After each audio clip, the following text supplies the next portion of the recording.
Greetings, Virgo, and welcome to your divinely guided rune reading here for the week. Jumping in here, getting your rune for the energetic past. We had your mind on your money and your money on your mind, so to speak.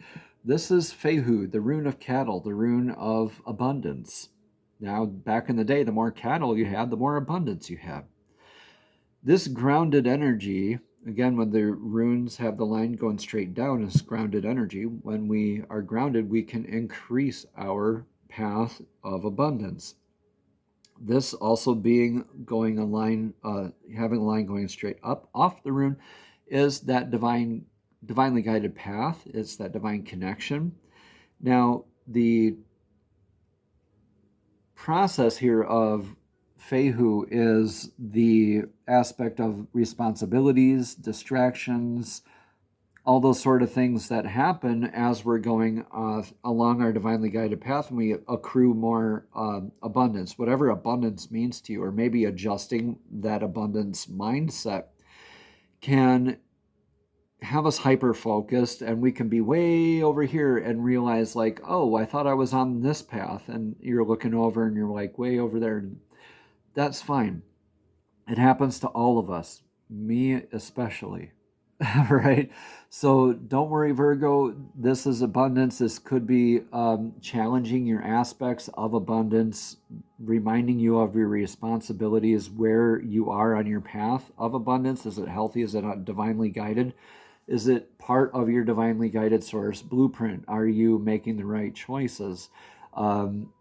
Healthy aspects of abundance. You could have actually been challenged with or blessed with abundance here in your recent past here as well.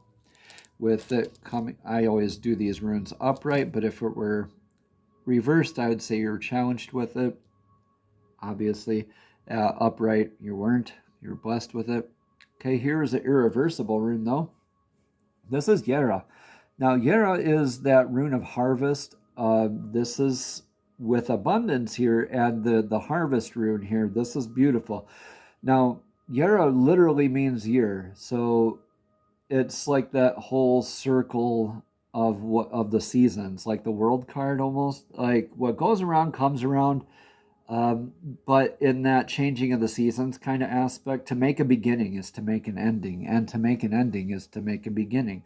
And when we harvest at the end of the season, right, we take inventory of our stock, right? We are looking at how much do I have to last for the next energies. What's the quality of my harvest? Did I protect it enough? Do I have to adjust tactic for the next planting season to have an increased sense of abundance? So right now, this is like you're the farmer in this aspect, taking that stock of your inventory of the harvest. This is very much learning lessons, even to a karmic extent. Now, this is also maybe adapting the endings of abundance or the beginnings of abundance. Either way, it's simultaneously the same thing. A beginning and an ending is the same thing. So with this, you are looking at aspects of abundance, what it means to you. Do you have enough of it to last? If you're carrying that abundance through. Okay. Now, in your energetic, again, we're going to get more clarity here as we go along. So please let me know in the comments below how this resonates here with you. But in the energetic outcome, or excuse me, not outcome, in the near future energies, this is about manifestation. This is Kinas. This is the torch. Literally, you can hang on to it here, and it looks like the torch that lights the path for yourself and for others. So with that, with Kinas here, this is like that Wands suit in tarot, like the Pac-Man energy, wanting to manifest, keep going, and trailblazing energies. So you could have actually stumbled upon some good aspects of abundance here in your past, and really been learning a lot of lessons and adaptations of what abundance means to you, and taking those lessons into your futures so you can pave the way, lead by example, and show others, illuminate the path, right? Show others and lead by example on how to increase more abundance. Or maybe you're taking that aspect of abundance from your harvest, in order to manifest what you would like to in your near future, whether that's trailblazing and moving on to bigger, better, or otherwise, that remains to be seen. Now, let's look at your influences of the now, greater sense. Yeah, so this kind of goes really well with the aspect of Yara here. Manas is when it's in your energetic influence, that's like looking for your place in the world, where you stand, where you are with your sense of identity, what labels are there around you, what labels need to be there, very much in your head kind of an assessment with the whole, does this need a label? Does it not need a label? This is like one Wunjo facing another Wunjo. So it's your clan flag facing another clan flag, inciting a definition of other than. It's not necessarily an opposing or an attraction thereof. Okay, Virgo.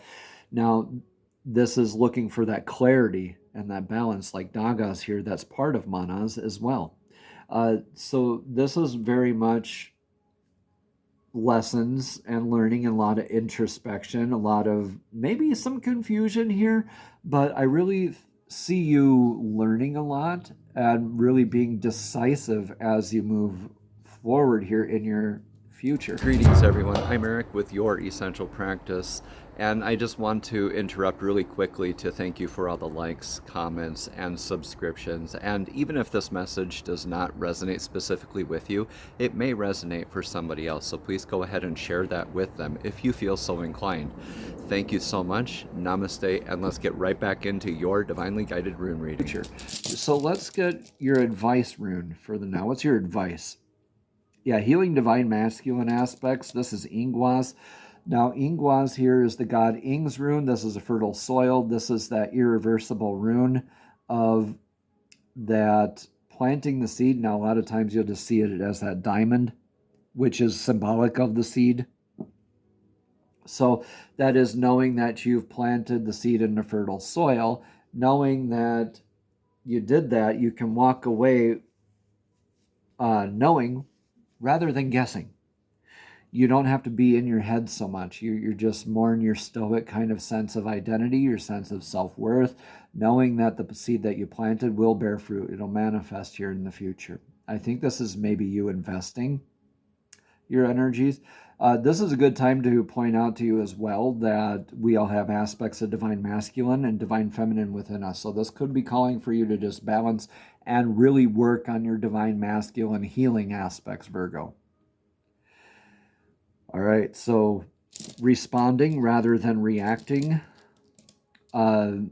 I would look into Stoicism and how that applies to you, men and women out there. There are both men and women, famous Stoics out there to learn from and to learn with. Now, this is really healing aspects of the ego, right?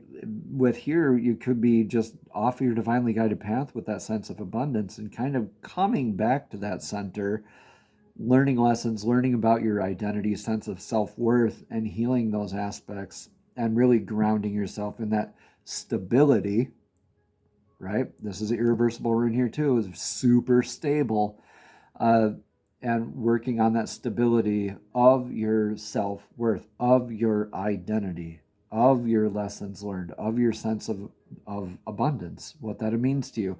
And you get to invest into your future here and trailblaze once you're done balancing out divine masculine and feminine aspects within yourself. In your energetic outcome here, very grounded energies here. This is Uruz, the ox rune. This is increased sense of health, vitality. This is momentum. This is a lot of speed, right? So where it seems like you're pausing and you're kind of in your head a little bit right now, this, in your outcome, you get more of that momentum. As you heal the divine masculine within yourself, you get that momentum so you can trailblaze more. Isn't that beautiful? Uruz, the ox rune, is also like that natural health, vitality. So literally going out and grounding. You could be going out like barefoot and touching grass, right?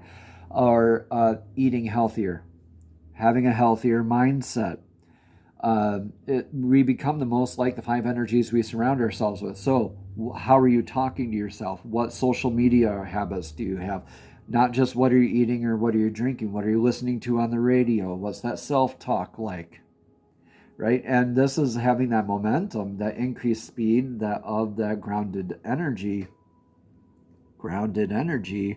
that holistic sense, like a healthy ego aspect, where you get to carry that in a very, it's kind of slow to start, but it gains speed rather quickly, and it's very grounded throughout the whole way. When we remain divinely guided to our divine source self blueprint, then we can lead by example here in the future, showing the light for yourself and for others. This is beautiful. All right, so we have 2 oracle decks here for you this week, Virgo. The first one is the Soul's Journey Oracle deck.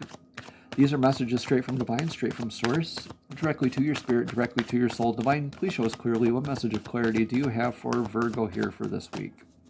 What message of clarity is meant for Virgo for this week's divinely guided rune reading? Divine, please show us clearly with 1 card, please. What 1 card, please? Thank you, thank you, thank you. Ooh, this one says fear. I realize that I am testing my resolve to live in the energy of love.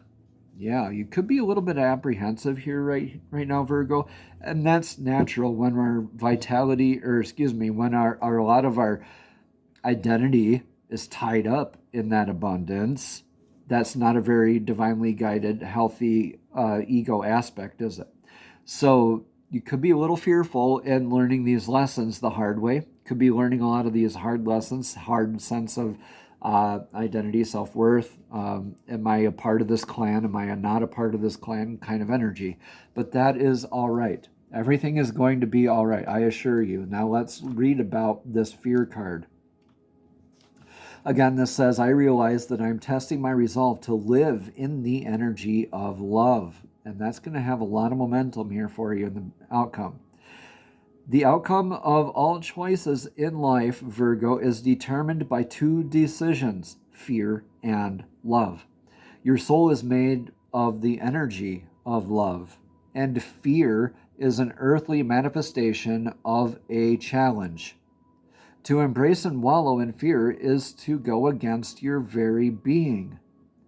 Fear, in its many guises, is the obstacle that your soul uses to test its tenacity, to stay on track. For a soul, human life can be very difficult, but acknowledging that your soul's true nature is love will help you on your path.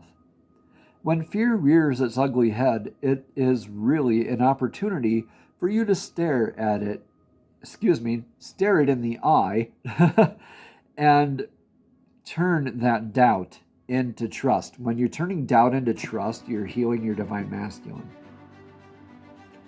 You're balancing your divine masculine and your divine feminine, actually, when you're doing that. What lessons are you learning from in these fearful emotions, Virgo? The more you use the energy of love to diffuse fearful situations, the less often they will present themselves. Beautiful reading here so far for you. Now, these are handmade embossed cards with one word messages on them, rather. Now, Divine, please show us clearly, what one-word message can Virgo come back to throughout this week? What is one word that Virgo can carry with them for guidance for this week? Divine, please show us clearly what one word is meant for Virgo out of this deck.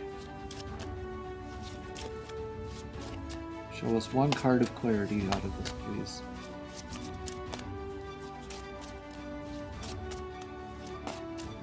Oh, yep, that's the one it says. Okay. Thank you, thank you, thank you. Yes, bloom. Bloom. Okay, so you are looking for your growth. You're learning lessons. And I think with planting the seed after the harvest here, learning your lessons, you get to, after you make an ending, you're making a beginning. You're starting something new, right? Bloom with that seed. Gain that momentum. Manifest that bloom. You get to bloom here this week, Virgo. Namaste. Have a blessed and abundant week.